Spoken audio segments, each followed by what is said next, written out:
ایک دانا شخص کی 2 بیٹیاں تھیں۔ ایک کسان کو بیاہ دی، دوسری بیٹی کی شادی کوزہ گر کے ساتھ کر دی۔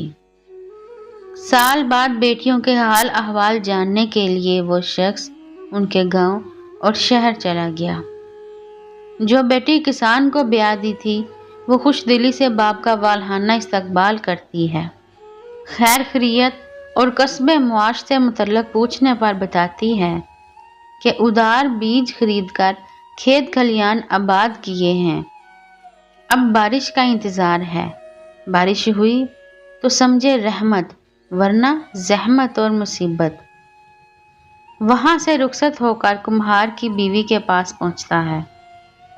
بیٹی باپ کا خوب استقبال کرتی ہے، خیر خیریت اور کسب معاش سے متعلق سوال پر بتاتی ہے کہ بڑی محنت سے کچھ برتن بنا کر سوکھنے کے لیے دھوپ میں رکھے ہیں، اب بارش نہ ہوئی تو اللہ کا کرم، بارش ہوئی تو زحمت اور مصیبت۔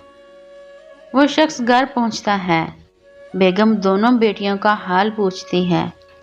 وہ جواب دیتے ہیں کہ بارش ہوئی تو الحمدللہ، اور اگر بارش نہ ہوئی تو بھی الحمدللہ۔ جو چیز آپ کے لیے مناسب ہو، ضروری نہیں وہ دوسرے کے لیے بھی مناسب ہو، اور جو آپ کے لیے مناسب نہیں وہ دوسرے کے لیے بھی نامناسب ہو، یہ لازمی نہیں۔ یہ دنیا ہے، یہ ایسی ہی ہے، لہٰذا ہر حال میں اللہ کا شکر ادا کیجیے۔